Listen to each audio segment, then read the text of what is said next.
Now that we know how to select things, we know how to isolate them in the display window, let's look at the model browser and look at some of the filter options that we have in here.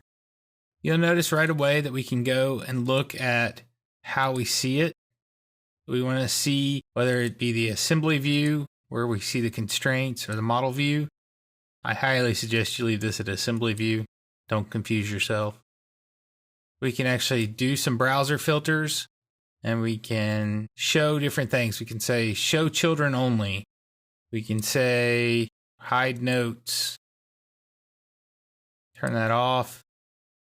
I like to see my notes. I can hide work features. So, all those planes and axes that sometimes show up, you can hide that. You can hide the UCS information. You can hide the document information. You can hide warnings. Tired of stuff popping up. You can show extended names. So you can show all this different things. I'm going to turn these off so I don't forget it.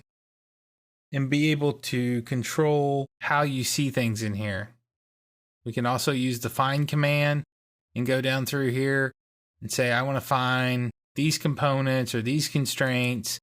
And you can actually add some information. This is some criteria here. If it's in this blah, blah, blah, and this condition, go out there and find it. And it will track it down and find it for you in the browser. To me, this one's the most straightforward. The biggest thing to remember here is you can hide all work features, show children only, and then you can show extended names or not show extended names. Don't forget, if you do turn this on and you hide all this information, you can turn it back on, or vice versa. Be careful with things like this because, once again, you will get into those late night meetings with yourself where you're trying to get something done and you'll turn something off and then you'll go back to need it and you can't figure out what you did.